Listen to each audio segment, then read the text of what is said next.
Okay, so let me take this in real quick. We do have two people showing up in this reading in the reverse. The Page of Swords, which is often an air sign, so Aquarius, Gemini, Libra, and then also the King of Cups, who is water sign, so Cancer, Scorpio, Pisces energy, and they're both in the reverse and they're right next to each other. So I get this feeling like they may be working together against you, or they may be working together and you're like a third party to them. So it could be in relationship. You could be the person on the side and you don't know it, or but more so like the Page of Swords energy is young, is very young. So this could be a child, and then the King of Cups, an adult. So you could be seeing somebody who has a child, or it could be your partner if you have a child with them.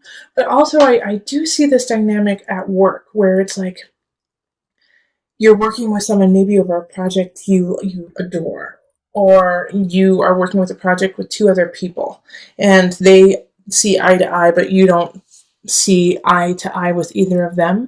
And the thing is they're in the reverse, so they're not working in their highest energy. They're actually working kind of in a conniving, deceitful way. Like the Page of Swords, might just call you names and be really immature and be like, oh, are you a slowy slowpoke? Like that is what a 5-year-old would say.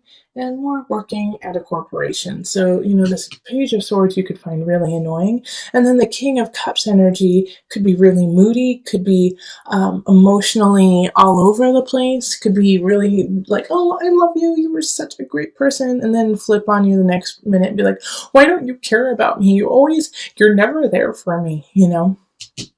Yeah, the King of Cups, they're moody people. They're very, very moody, and they don't, the thing is a lot of times they don't see it and they don't get it that they're being moody because they're just kind of ebbing and flowing with the tides of their emotion. But the reason why these two are the first thing I focused on is just what is around them, what is around them here. We have Death, Three of Pentacles reversed, the World, and Six of Cups. And so you're going to have to make some decisions. You're going to have to make some decisions on how much influence they have in your life, how much influence they're going to have in your future, and if what they have to say really reflects who you are. Okay, Three of Pentacles. They could be saying some really vicious things about you, about like your work, and they're not true. But are you going to take that in? Are you going to take that in as truth and then move on with that? Or are you going to put up a boundary, between you and these people who are not working in your best interest? And you have choices there because they're going to give you some chances to get out of that situation or to lessen your interaction with them. And it's going to be up to you to jump on that. Instead of, I do feel like some Sagittarius people are going to feel like they have something to prove, like they can handle these two. And so they're going to be like, no, I'm not stepping out. I'm going to, you Sagittarius, you guys are going to, try to puff up your feathers and be like, I'm not stepping down. But is this worth it? Because with the Death card here, it's like, that's not in your best interest. This is a Scorpio card. This is a Pluto card. Death being here is like, yeah, no, look a little deeper. Like, this is not what it's truly on the surface.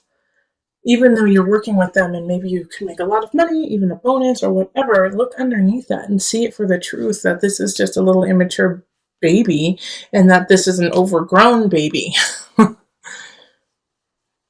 And if you put all your focus into this situation, then you're going to lose out on other people who are ready to exit your life if you don't show them some attention. Knight of Staffs. And this is a fellow fire sign. So Sagittarius, Leo, who am I missing? Sagittarius, Leo, Aries. Like there's somebody here who wants your attention, who's worthy of it. And so you need to step up into that and say, oh my gosh, you're awesome. I'm so sorry. I've been so sidetracked with some babies. And there's a future with them. There's a future with them that, and there's this connection. It's like you look in their eye and it's like zap, yep. It's passionate, it's energetic. You feel alive with them. And if you're in a really solid relationship, and so you're not even in this realm of looking for somebody, this is you. This is a Knight of Staves. This is you. Fire. Get out of that situation so you can start a new beginning. And you have to take those steps to get to your future, to get to the world. Which is like, this is the end and the beginning, 21.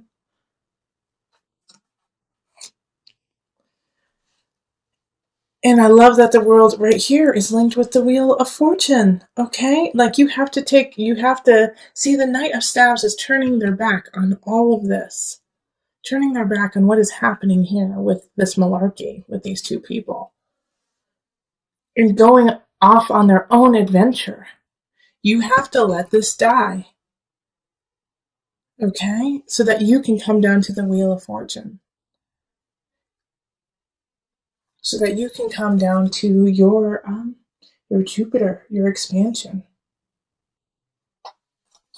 We also have the Three of Cups, and this is linked to the World and Wheel of Fortune, and also the Three of Pentacles too. And I can totally see why it's linked here, because you have to, once again, create that boundary, because they're going to try to sway you out of your future. These two people. They're going to say, no, you can't do it. You're not worth it. You need us. You need us to be successful. And you can't take that in. You have to let that go in order to get to your joy and your Wheel of Fortune and your celebration.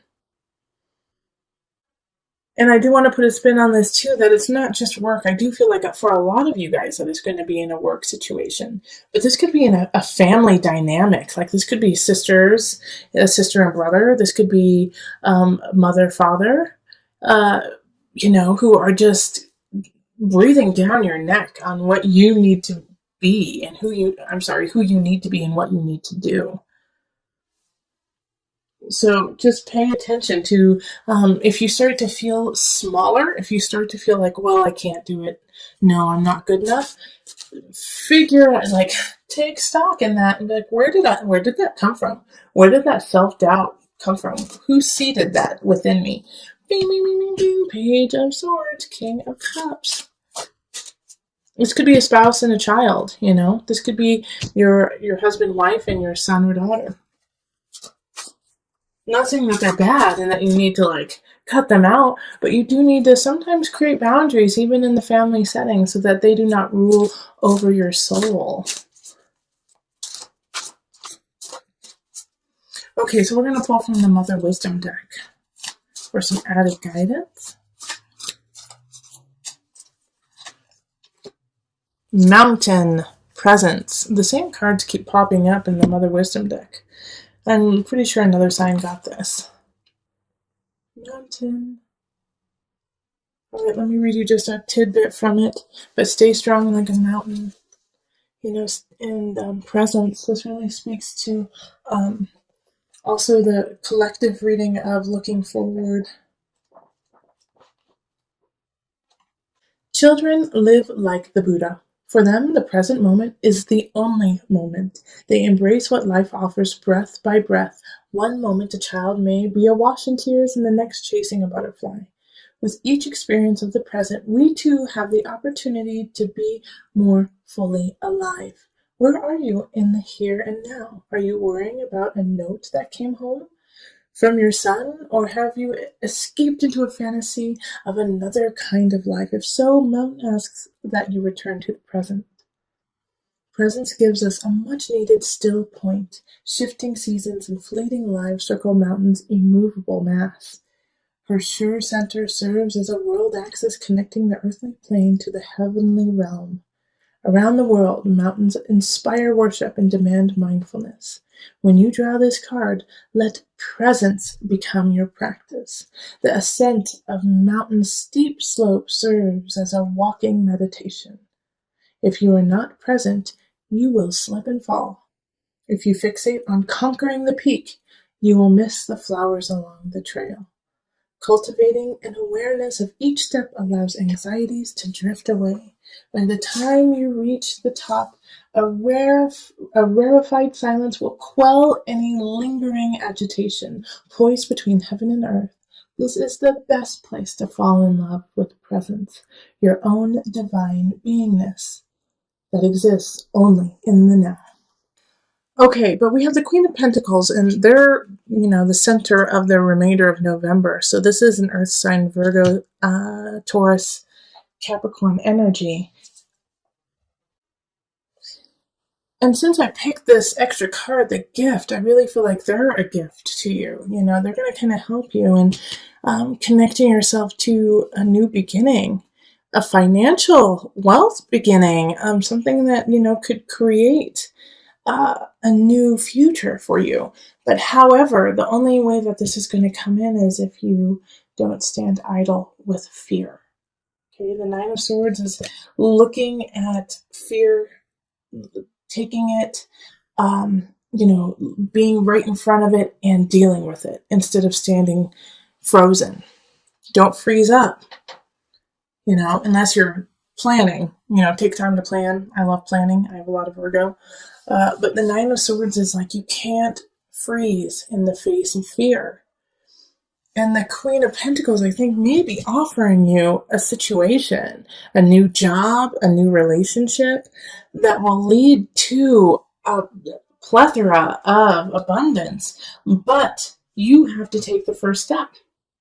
Nine of Swords. Even though you're scared, you're going to have to quit that job. Even though you're scared, you're going to have to finish that project and move on.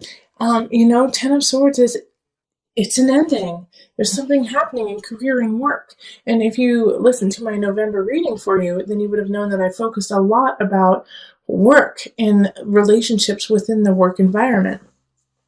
And so this is saying, yeah, it's time to let it go. Something's not working. You gotta cut ties so that you can have this gift come in.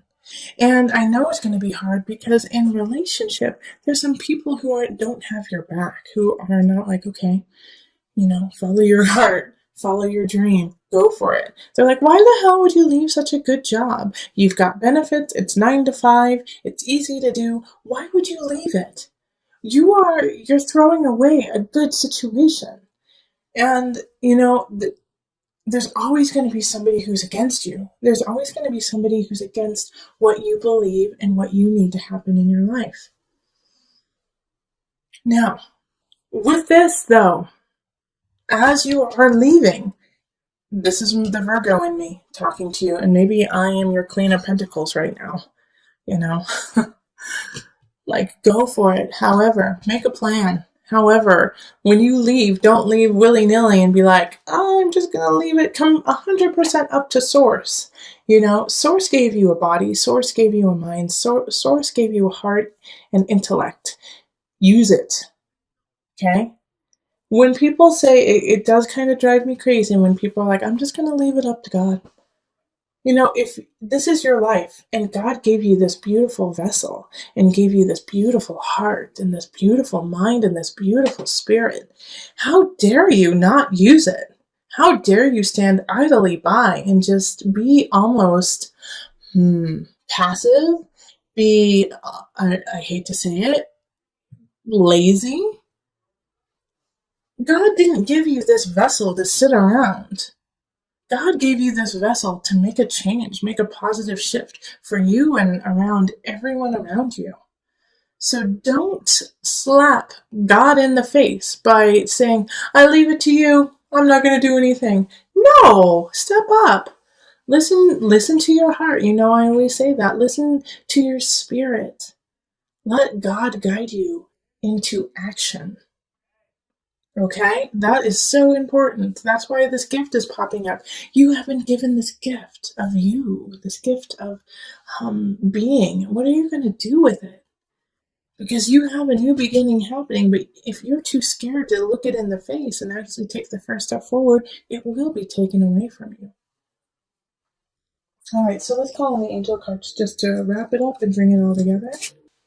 Archangel Michael. Yeah. All right. You're working very closely with this powerful archangel who's protecting and guiding you through this situation.